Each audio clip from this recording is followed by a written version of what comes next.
इस वक्त देश और ख़ास तौर से किसान कौमें बहुत कठिनाई से गुजर रही हैं। अगर दिल्ली में बैठे हुए लोगों का बस चला तो वो सबसे पहले तो खेती को ख़त्म कर देगी, ताकि आप खेती छोड़ के शहरों में भाग लो मजदूरी के लिए, और उसके बाद फौज को ख़त्म कर देगी। एक तरह से किसान कौमों को बर्बाद करने का नक्शा पास हुआ है। इस पे लड़ना पड़ेगा और जो लोग लड़ेंगे वो बचेंगे। एक बार हमारे गांव के पास शिवाजी महाराज के गुरु थे, समर्थ गुरु रामदास, वो आ गए थे। 4-5 दिन वो रहे, उन्होंने प्रवचन दिया और आखिरी दिन उन्होंने चौधरी लोगों से पूछा कि भाई बताओ, मैं 5 दिन से तुम्हारे बीच में बोल रहा हूँ, तुमने क्या सीखा? एक चौधरी खड़ा हो गया कि जी हमने ये सीखा कि जो कौमें रुका रोला करेंगी वो जिंदा रहेंगी, यानी जो लोग लड़ेंगे वो जिंदा रहेंगे। मैं आपसे कहने आया हूँ कि लड़ने की आदत डालिए और लड़ने का फैसला कीजिए। ये जो अभी मील साहब ने कहा कि किसान आंदोलन, धरना खत्म हुआ है, आंदोलन खत्म नहीं हुआ है, चूँकि हमारी मांगे वहीं की वहीं हैं। जो एमएसपी की मांग है उसके बिना तो हमारा गुजारा नहीं है, चूँकि हम जितनी चीज़ें पैदा करते हैं उनका दाम बढ़ता नहीं है, जितनी चीज़ें खरीदते हैं उनका दाम बढ़ता है, और नतीजा ये है कि किसान हर दिन गरीब हो रहा है, उसकी खरीदने की ताकत ख़त्म हो रही है। मैं कॉलेज में पढ़ता था तो शाम को हम खाना खा के हॉस्टल से घूमने जाते थे। एक कब्रिस्तान में एक कव्वाल कव्वाली गाता था, तो उस कव्वाली को मैं खड़े होकर सुनने लगता था। उसमें एक शेर गाता था जो मैंने समझा ये हमारे लिए गा रहा है। उसका था कि खंजर पे कोई छींट, ना कपड़ों पे कोई दाग, खंजर पे कोई छींट, ना कपड़ों पे कोई दाग, तू कत्ल करे है कि करामात करे है। ये सरकार भी उसी तरह से किसानों का कत्ल कर रही है, उसे ये पता भी नहीं चलता कि उसके साथ क्या हो रहा है। भाइयों, मैं निवेदन ये करना चाहता हूँ कि आप धरनों पे बैठते हो, मांग करते हो, इसको छोड़ो।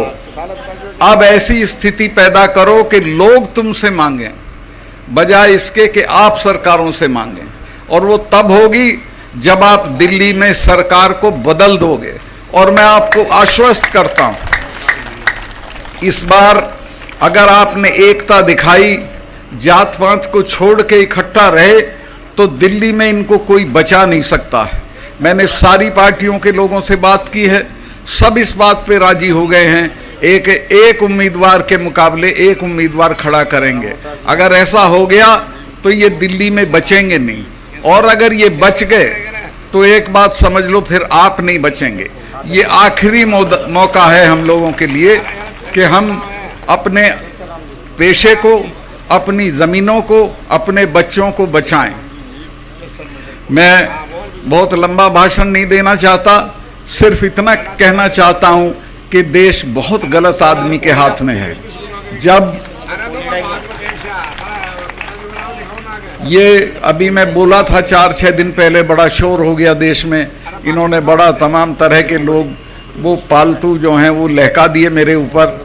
मैंने ये बताया था, जो सच था उसी वक्त बताया था जब मैं ये था गवर्नर था, कि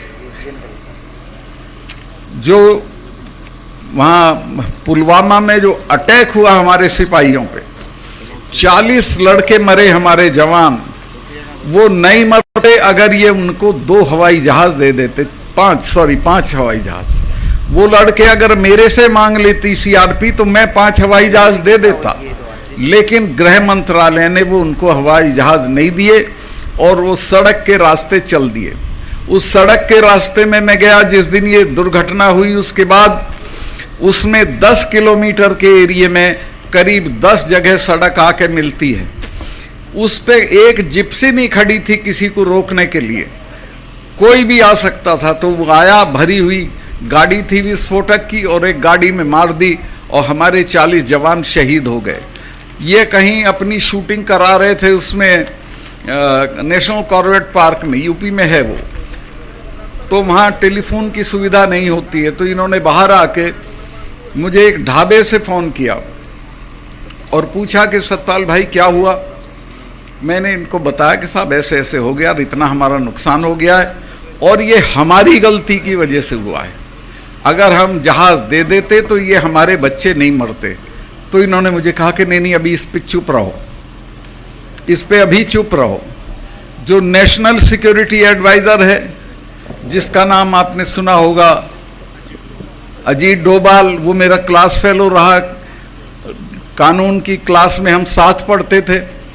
उसका मुझे फ़ोन आया फ़ौरन कि प्राइम मिनिस्टर ये कह रहे हैं आप बोलें नहीं कुछ। चूँकि मैं बोल दिया था, मैं 2-3 चैनल को ये बता चुका था कि हमारी गलती से ये हुआ है, कि वो ये कह रहे हैं कि इस पे तुम चुप रहो। मैं समझ गया था कि अब इसका ये पूरा राजनीतिकरण अपने चुनाव के लिए करेंगे, जो मर गए वो भाड़ में जाए, इनको कोई मतलब नहीं है। और आज तक उस पूरे मामले की कोई जांच नहीं हुई है, कोई उसका नतीजा नहीं आया है। अब आप अंदाज़ा लगा सकते हो कि कितने ख़तरनाक लोग देश चला रहे हैं, जिनको अपने सिपाहियों की जान से हमदर्दी नहीं है, जिनको अपने देश से हमदर्दी नहीं है, और बात लंबी चौड़ी करते हैं, मन की बात करते हैं, कभी तन की बात करते हैं। तो मैं आपसे ये कहना चाहता हूँ कि बहुत हो गया, अब संभल जाओ, और अब नहीं संभलोगे तो हमारी तो अब उम्र लंबी हो गई, चले जाएंगे, लेकिन आपकी पीढ़ियाँ याद करेंगी कि कभी आपने गलती की थी और एक ऐसी सरकार को बने रहने दिया था जिसने आपका सब बर्बाद कर दिया, खेती भी, फौज भी, नौकरियां भी। तो मैं आपसे, और मैं आऊँगा, इलेक्शन में भी आऊँगा, जो भी आपका आदमी लड़ेगा उसके लिए। मैं तो, मेरे पैर में बहुत तकलीफ़ है, लेकिन फिर भी मैं घूम रहा हूँ, महीने में कम से कम 10 पब्लिक मीटिंग करता हूँ, सब जगह जा रहा हूँ, सबसे बात कर रहा हूँ, और मुझे ये कामयाबी मिली है कि सब इसके लिए राज़ी हो गए हैं कि एक उम्मीदवार के मुकाबले एक उम्मीदवार खड़ा करेंगे।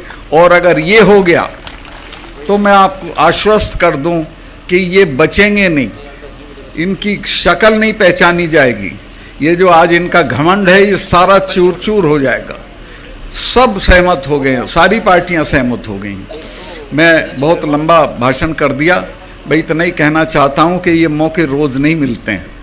ये मौका भी फिर तो 5 साल को बाद जाएगी, और 5 साल में तो ये इतनी बर्बादी कर देगा कि आप अंदाज भी नहीं कर सकते हो। 5 साल में तो पता नहीं क्या क्या हो जाएगा।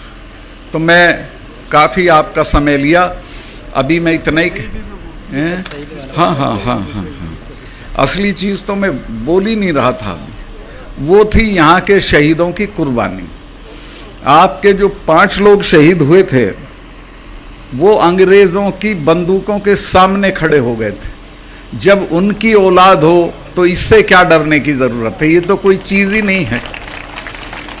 उनसे सीखो, उन्होंने अपना सब कुछ न्यौछावर कर दिया आपके लिए, और आज उनको हम कई बात और बताओ जरूर देंगे। अच्छा तो